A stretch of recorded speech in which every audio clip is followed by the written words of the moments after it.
विधानसभा का ये मानसून सत्र एक बहुत बड़ी आपदा इस बार बरसात के इस मौसम में पूरे प्रदेश ने जो झेली है उसके पश्चात हो रही है।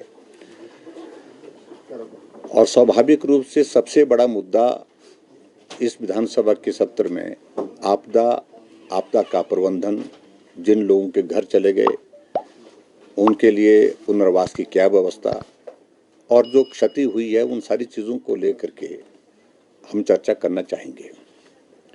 और इसलिए हम विधानसभा में आज नियम 67 के अंतर्गत हमने पूरे विधायक दल की बैठक में एक निर्णय किया कि हम सारे काम को स्थगित करके आग्रह करेंगे स्थगन प्रस्ताव के माध्यम से कि सबसे पहले इसी विषय पर चर्चा हो, तब तक लिए बाकी की सारी कार्यवाही स्थगित कर दिया जाए।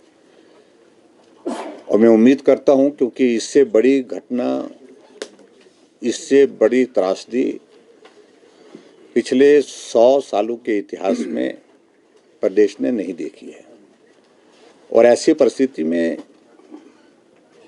हमारे इस प्रस्ताव का बहुत महत्व है। हजारों की संख्या में लोग बेघर हो गए हैं, 400 से ज्यादा लोगों की जिंदगी चले गई।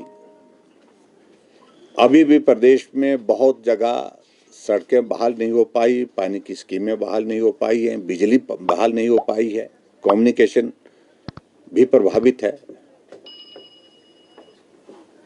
और जिस हिमाचल प्रदेश में हम गर्व के साथ कहते थे ये वैसा प्रदेश है जहां एक भी व्यक्ति ऐसा नहीं है जो फुटपाथ पर सोता है, गरीब होगा, अपना घर होता है, छोटा घर होगा, टूटा हुआ पुराना होगा, लेकिन उसके बावजूद घर सबके पास था। आज हिमाचल प्रदेश में इस त्रासदी के बाद ये परिस्थिति आ गई कि हजारों की संख्या में लोग बेघर हो गए। उनका पुनर्वास किस प्रकार से किया जाए।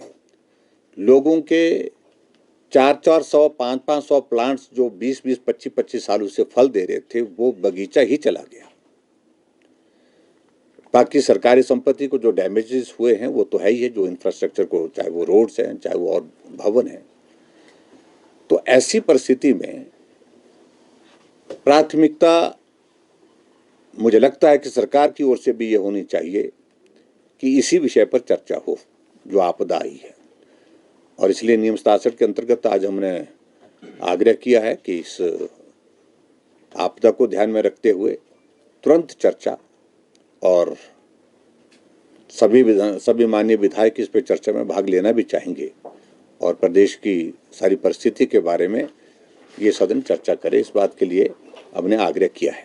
सर, सरकार ने भी एक संकल्प जो है, जो आज की कार्यसूची है उसमें आपदा को लेकर एक संकल्प लाने जा रही है, उसमें आपका क्या समर्थन रहेगा या फिर आप ये चाहेंगे कि जो काम रोको प्रस्ताव दिया जा रहा है उस पर? देखिए, सबसे पहले प्राथमिकता तो यही है कि काम रोको प्रस्ताव का महत्व बहुत अलग है।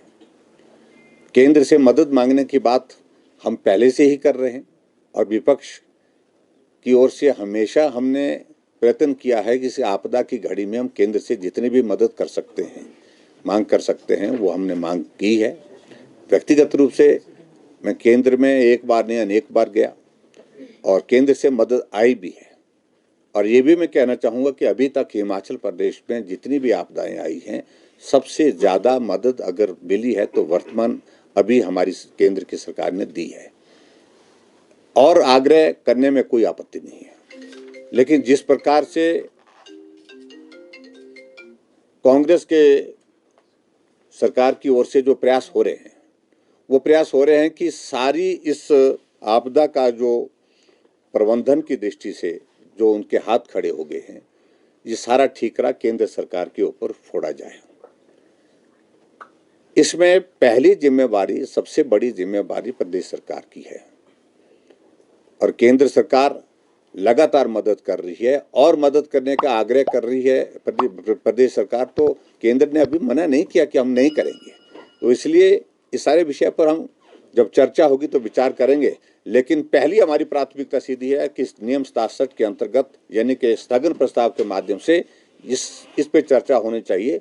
सरकारी प्रस्ताव के माध्यम से चर्चा नहीं करनी चाहिए, क्योंकि महत्व इसका उस दृष्टि से है कि सारा कामकाज रोक करके जो नुकसान हुआ है, लोगों की ज़िंदगी चले गई है, पूरा प्रदेश तबाह हुआ इस आपदा के कारण, उस पर चर्चा होनी चाहिए।